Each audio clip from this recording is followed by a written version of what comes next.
tentang budaya positif sekolah. Nah, budaya positif sekolah ini diharapkan kita dapat terapkan di sekolah kita. Bukan hanya saya saja yang bergerak untuk menerapkan budaya positif, tapi diharapkan untuk kita semua elemen warga sekolah, baik itu guru atau pendidik maupun dengan siswa, kita dapat terapkan budaya positif kita ini di sekolah. Nah, yang paling penting di sini adalah mengedepankan profil pelajar Pancasila. Ada 6 profil pelajar Pancasila yang kita punya, yang harus kita terapkan di dalam proses pembelajaran di kelas atau maupun di dalam kehidupan kita sehari-hari di lingkungan sekolah. Yang pertama, yang paling penting adalah beriman, bertakwa kepada Tuhan Yang Maha Esa dengan berakhlak mulia. Yang kedua, berkebinekaan global. Yang berikut tentang bergotong royong, kreatif, bernalar kritis dan mandiri. Jadi profil pelajar Pancasila ini yang menjadi acuan pembelajaran kita ke depan untuk anak-anak kita. Nanti anak-anak lulusan kita ini harus menanamkan 6 profil pelajar Pancasila ini. Jadi nanti di alur pembelajaran yang kita buat di dalam kurikulum merdeka ataupun nanti di dalam rapor tentang kurikulum 2013 yang terbaru itu harus memuat yang namanya profil pelajar Pancasila. Jadi bukan hanya kurikulum merdeka, tapi kelas-kelas yang masih menjalankan kurikulum 2013 juga itu harus mencantumkan tentang profil pelajar Pancasila. Hari ini kita akan coba membahas tentang 7 konsep budaya positif sekolah. Yang pertama adalah perubahan paradigma belajar. Yang kedua, disiplin positif. Yang ketiga, kebutuhan dasar manusia. Yang keempat, motivasi perilaku manusia. Yang kelima, posisi kontrol restitusi. Yang keenam, keyakinan kelas. Yang ketujuh adalah segitiga distribusi. Jadi materi kita kali ini yaitu bagaimana kita menyelesaikan disiplin atau masalah kasus yang seandainya muncul di sekolah. Itu seperti itu. Yang pertama tentang perubahan paradigma belajar. Nah, untuk perubahan paradigma belajar biasanya itu atau termasuk saya juga biasanya kita mengajar di kelas atau proses KBM yang dilakukan di kelas adalah secara klasikal. Para perubahan paradigma belajar yang ditekankan adalah bagaimana pembelajaran itu harus berdiferensiasi. Artinya pembelajaran yang kita lihat siswanya bukan secara kelas, tapi secara satu persatu. Kebetulan siswa satu persatu, bukan secara klasikal lagi. Itu beban tersendiri untuk kita. Jadi di dalam mengajar itu, di dalam memberikan tuntunan itu kita harus lihat siswa satu persatu. Jadi kalau kita mengajar 5 atau 6 kelas, kita harus tahu karakter dari 5 atau 6 kelas yang ada di dalam kelas kita ini. Seluruh siswa harus ada. Jadi tidak secara klasikal lagi. Sehingga perubahan dengan paradigma baru ini dirancang berdasarkan prinsip-prinsip pembelajaran yang berdiferensiasi sehingga setiap siswa belajar dari setiap kebutuhannya berdasarkan dengan profil pelajaran Pancasila. Jadi perubahan paradigmanya seperti itu. Yang klasikal berubah menjadi individu. Jadi kita lihatnya satu persatu siswa, bukan secara klasikal lagi. Yang berikut tentang disiplin positif. Nah, biasanya dalam budaya disiplin kita ini kata disiplin itu identik dengan ketidaknyamanan. Mungkin pengaruh kata disiplin ini yang akan mengembangkan apa yang namanya adalah di dalam budaya positif. Jadi disiplin positif ini adalah budaya kita, makna kata disiplin dimaknai menjadi sesuatu yang dilakukan seseorang pada orang lain untuk mendapatkan kepatuhan. Kita cenderung menemukan kata disiplin dengan ketidaknyamanan. Kalau seandainya disiplin kita kaitkan dengan kerja kita sebagai guru atau sebagai pendidik, maka tujuan kita adalah menciptakan anak-anak yang memiliki disiplin diri sehingga mereka bisa berperilaku dan mengacu pada nilai-nilai kebijakan universal. Nah, tujuan disiplin positif ini itu adalah ekstrinsik. Kalau kita hanya ingin menciptakan anak-anak yang memiliki disiplin diri, artinya faktornya dari luar, ekstrinsik. Disiplin positif merupakan salah satu cara penerapan disiplin yang bertujuan untuk menumbuhkan kesadaran serta memberdayakan anak yang melakukan sesuatu tanpa solokan, ancaman maupun hukuman. Yang kedua ini baru namanya adalah intrinsik. Jadi disiplin itu diharapkan suatu saat nanti siswa kita tanpa merasa takut karena hukuman, karena ancaman atau karena solokan dari kita sebagai guru atau sebagai pendidik. Ini yang kita harapkan nanti. Nah, disiplin positif ini kemungkinan besarnya tidak bisa langsung sekilas terlaksana. Dia pasti butuh proses yang sangat panjang. Sehingga diharapkan 3 tahun atau 4 tahun ke depan disiplin positif ini sudah dapat ada pada diri anak-anak kita itu. Yang berikut, untuk kata disiplin itu di dalam menyelesaikan masalah kasus yang biasanya ditemui di sekolah kita di dalam menyelesaikan masalah disiplin pada anak-anak kita harus berpacu, kita harus berfokus pada kebutuhan dasar manusia kita. Kebutuhan dasar manusia itu bukan hanya berlaku pada kita sebagai orang dewasa, tapi berlaku juga sebagai terhadap anak-anak kita. Jadi dalam menyelesaikan masalah kita lihat dulu kebutuhan dasarnya apa sehingga masalah itu dibuat atau disiplin itu dilakukan. Yang pertama itu biasanya kebutuhan dasar manusia itu berkaitan dengan bertahan hidup atau kehidupan. Yang kita kenal sebagai ada sandang, pangan, dan pakan. Itu adalah kebutuhan manusia untuk bertahan hidup. Yang kedua kebutuhan manusia karena memiliki butuh cinta, kasih, sayang yang atau rasa diterima. Jadi biasanya anak-anak kita itu ada beberapa orang yang mengharapkan kasih sayang dari kita. Jadi biasanya itu kebanyakan dirasakan oleh wali kelas. Biasanya ada anak-anak tertentu yang seolah-olah mereka sangat akrab dengan kita, kadang-kadang bisa peluk kita. Mungkin saja kebutuhan mereka itu adalah mereka butuh cinta dan kasih sayang dari kita. Apakah mereka tidak dapat di rumah atau seperti apa? Mungkin itu penanganannya lebih jauh.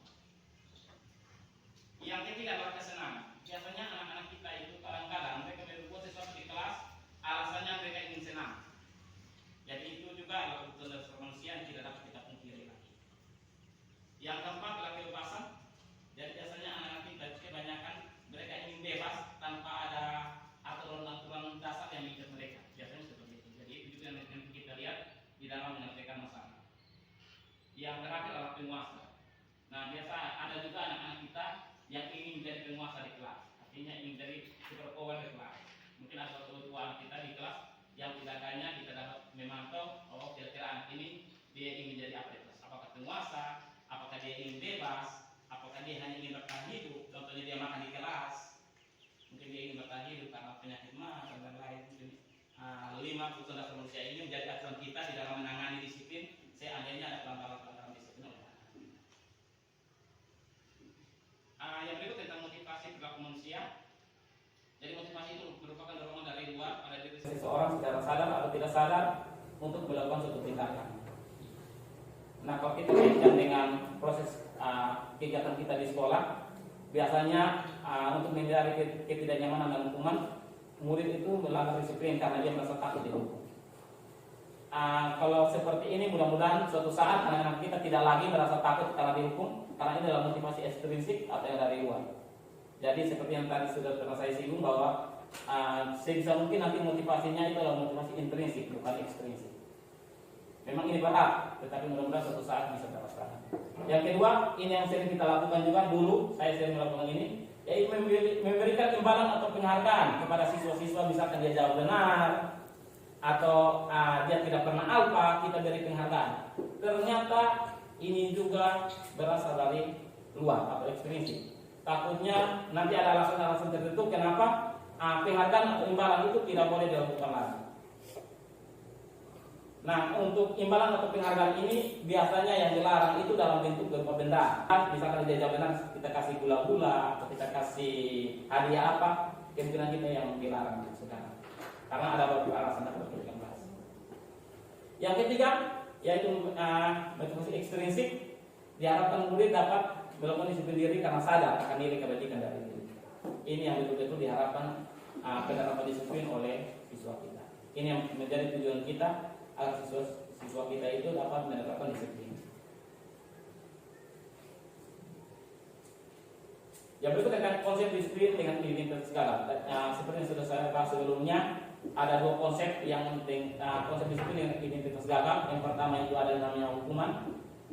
Kenapa hukuman ini dianggap gagal? Kan kita sudah tahu bersama karena memang hukuman ini tidak pantas kita terapkan di dalam proses kita. Yang pertama itu karena pasti menyakitkan. Yang kedua pasti membuat tidak nyaman kepada siswa yang dihukum. Yang ketiga pasti siswa atau murid merasa takut. Terkesan kita sangat memaksakan aturan kita kepada siswa, yang itu dapat membuat siswa kita menyembunyikan kalau dia membuat kesalahan. Mungkin ini alasan kenapa hukuman itu disebut dengan identitas gagal. Yang kedua ini yang saya juga baru pelajari, yaitu penghargaan. Ternyata penghargaan ini juga disebut dengan konsep disiplin dengan identitas gagal. Jadi kita bisa memberikan penghargaan kepada siswa dalam bentuk barang, dalam bentuk benda, itu dianggap sebagai konsep disiplin dengan identitas gagal. Karena alasannya yang pertama, itu dirasa tidak efektif. Kenapa tidak efektif? Karena dapat membuat siswa merasa dekat dengan apa yang dia tahu, tidak dapat menunjukkan kreatif atau kreativitas yang dia punya.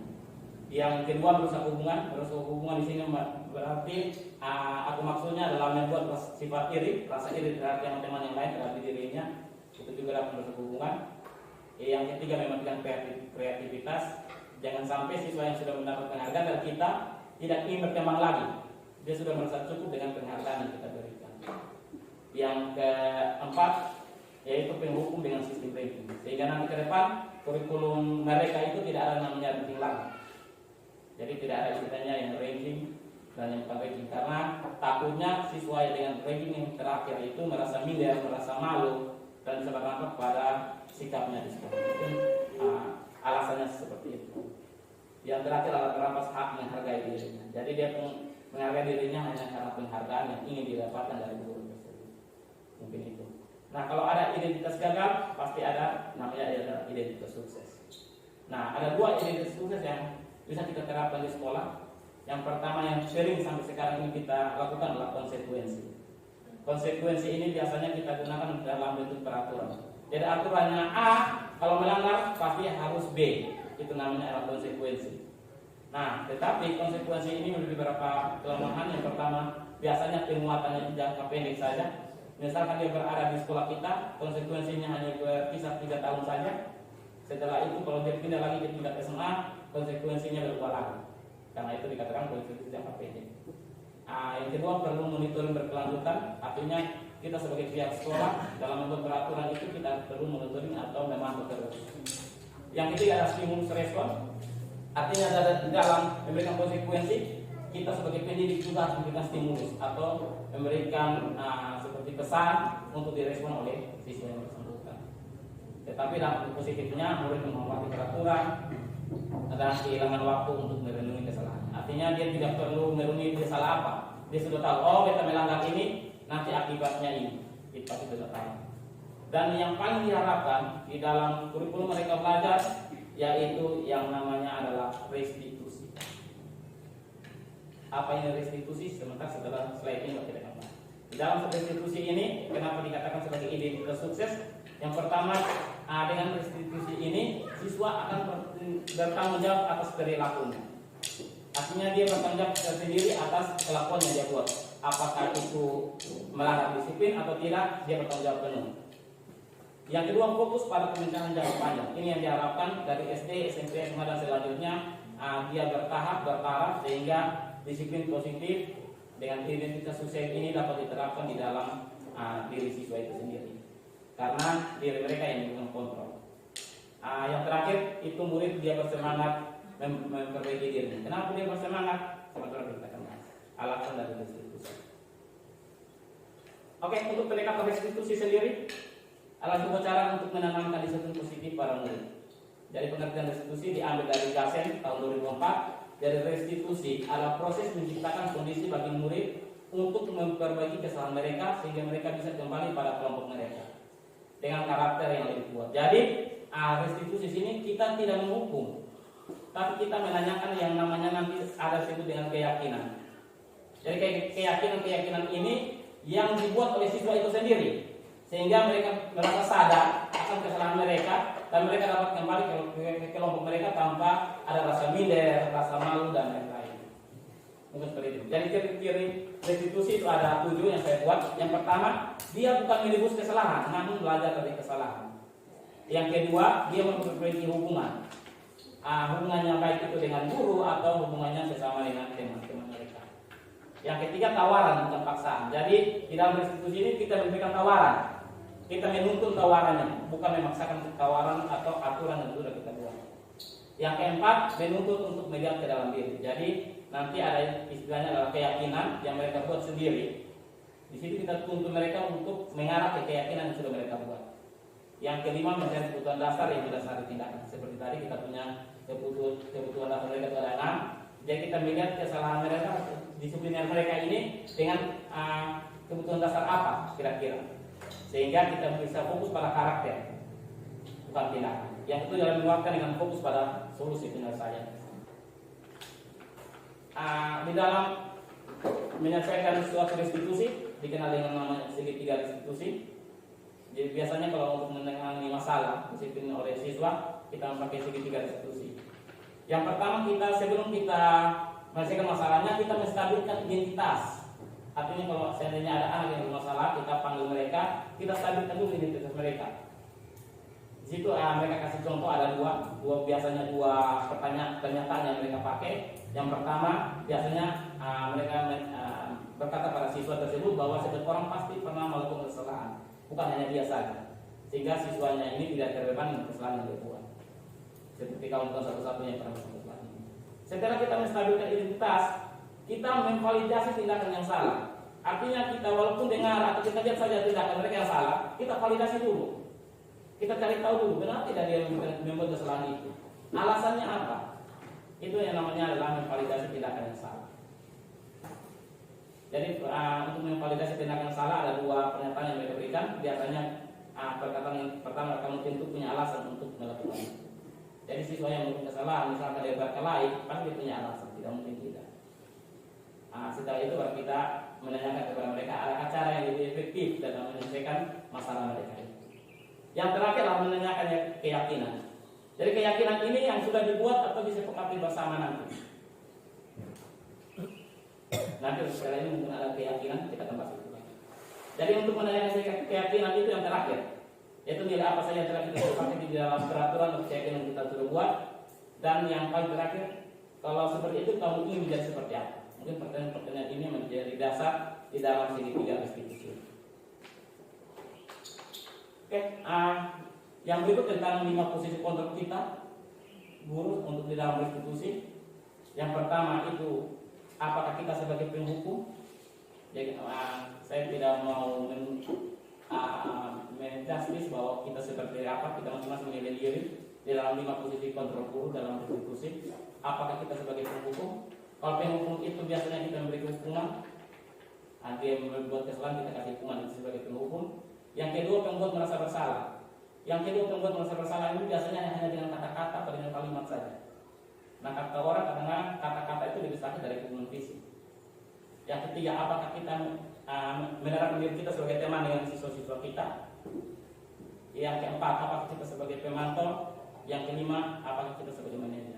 Nah, dulu saya juga berpikir manajer itu hanya miliknya kepala sekolah atau hak-hak dasarnya kepala sekolah. Ternyata di dalam 5 posisi kontrol guru dalam restitusi itu ada yang namanya manajer. Nah, dari 5 ini yang paling diharapkan adalah minimal 4, yang terakhir adalah 5. Yang paling diharapkan adalah 5.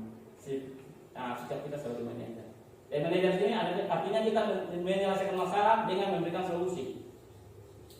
Solusinya apa sehingga siswanya dapat kembali ke kelompok mereka dengan rasa nyaman dan dapat diterima oleh kelompok tersebut. Mungkin saya punya satu video yang kira-kira contoh dari dalam posisi kontrol restitusi. Kita menilai diri kita sendiri, kira-kira kita berada di mana.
berharga dan tidak sanggup membahagiakan orang lain. Ketika murid mengambil posisi pembuat dasar bersalah, murid akan menganggap dirinya yang bersalah dan ia akan menyimpan emosi negatif tersebut di dalam dirinya.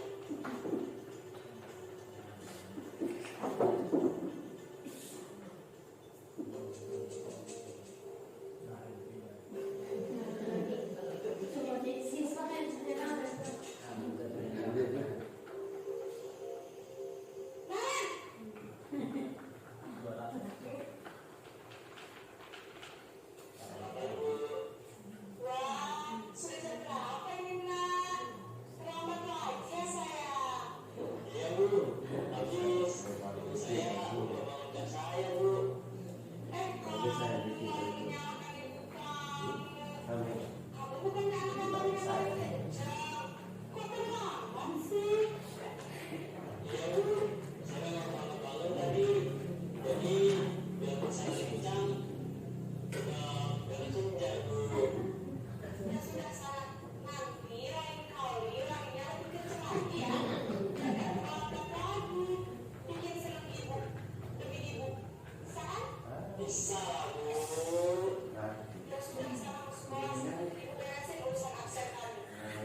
Oke, mungkin seperti itu 5 posisi kontrol restitusi. Selanjutnya coba kita lanjut dengan materi kita yang berikut.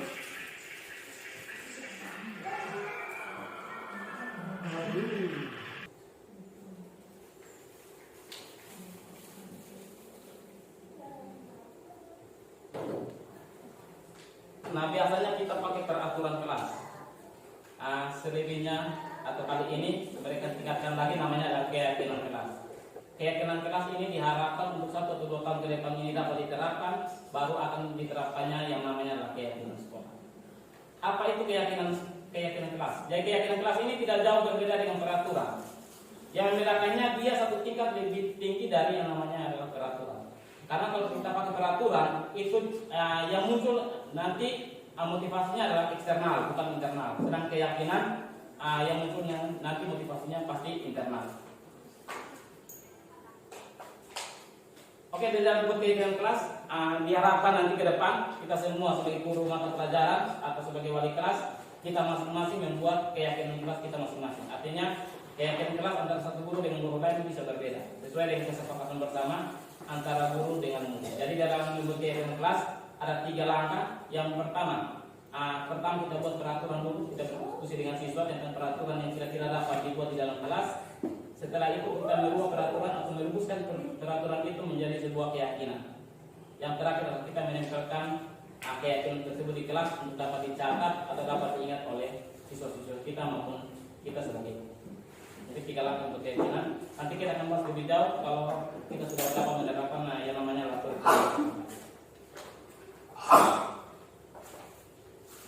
Oke, mungkin pembahasan materi kita hari ini saya rasa cukup sampai di sini. Sebelum menutup kegiatan kita, mungkin ada 1-2 masukan atau 1-2 pertanyaan yang Bapak Ibu ingin bertanya. Sekali lagi, di sini saya bukan mengajar, kita tidak saling menyalahkan, kita hanya saling bertukar konsep apa yang kita pahami saja. Mungkin seperti itu. Sebelum saya tutup, mungkin ada 1-2 pertanyaan, silakan. Atau penguatan-penguatan yang penting tentang keyakinan dan sistem restitusi sekolah ini. Bapak Cek, silakan. Sekolah ini saya lebih baik sekali, namun alangkah lebih baik lagi jika diterapkan yang paling kuat adalah pada tingkatan pendidikan dasar, yaitu SD.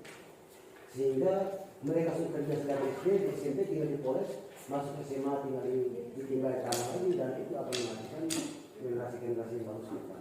Tetapi kalau di SD nya sudah kalah, saya yakin di SMP juga akan kalah. Oke, kita sudah.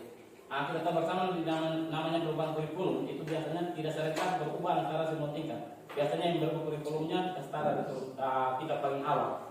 SD kelas 1, SMP juga kelas 2, dan biasanya di kelas 3 tidak berubah satu kali. Jadi seandainya kalau sekolah kita menerapkan kurikulum Merdeka, pasti yang dapat kurikulum mereka adalah kelas 10. 8 dan 9 tetap menjalankan kurikulum.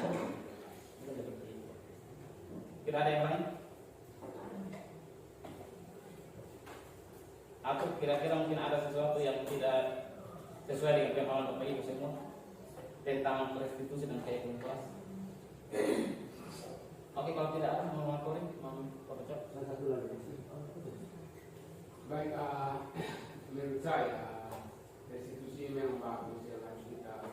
Artinya kita sendiri kita ada posisi mana saja. Tapi yang perlu kita tekankan lagi sebelum menjelaskan restitusi, kita perlu tahu karakter anak itu seperti apa. Karena masing-masing anak dia punya kesadaran masing-masing. Ada anak yang kalau kita misalkan tadi di situ dari teman saja dia akan berubah. Misalkan dari manajemen dia akan berubah, dari teman dia akan berubah. Tapi ada anak juga yang kita sudah pantau terus menerus, tetapi akan seperti itu. Kecuali dengan misalkan yang tadi ada tentang hukuman, dia pasti berubah. Tapi kalau bisa lain kali termasuk misalnya kita pemberian hukuman itu kalau bisa sekolah buat satu aturan, misalkan anak yang tidak kerja tugas atau tidak sering terlambat, kita tekatkan punya aturan supaya kita bisa kasih dia aturan yang seperti ini. Misalkan anak punya karakter seperti ini, berarti kita harus pakai cara restitusi ya, terus pertama, kedua, atau ketiga itu pada ini. Karena ini semua itu tergantung karakter anak sebenarnya. Kita terima kasih Pak Minto, mungkin pandangan Pak Minto seperti itu. Jadi membuat peraturan khusus untuk masalah-masalah yang kita hadapi. Mungkin ada saran atau masukan lain lagi? Untuk sementara sampai sekarang baru keyakinan kelas. Kalau keyakinan sekolahnya belum, karena mereka beranggapan bahwa mereka membiasakan dulu dalam keyakinan kelas dulu. Kalau keyakinan kelas sudah berhasil, baru ditingkatkan ke yang namanya keyakinan sekolah. Tentang karakter, memang tujuan pendidikan kita adalah menuntun karakter anak. Jadi kita tidak dapat merubah karakter anak, hanya dapat menuntun. Jadi karena prinsipnya semua karakter anak dasarnya pasti baik. Jadi kita hanya menuntun saja, mengarahkan, tidak bisa merubah. Mungkin seperti itu. Ada lagi Bapak Jack? Masih ada. Oke, kalau tidak ada lagi, maka terima kasih atas waktu yang sudah Bapak Ibu luangkan untuk saya, untuk kita dapat bersama-sama mempelajari tentang konsekuensi tentang restitusi dan keyakinan kelas. Mungkin itu saja. Sekali lagi ucapan terima kasih yang sebesar-besarnya kepada Bapak Ibu semua yang telah meluangkan waktu. Akhir kata, terima kasih.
Sebelah lagi.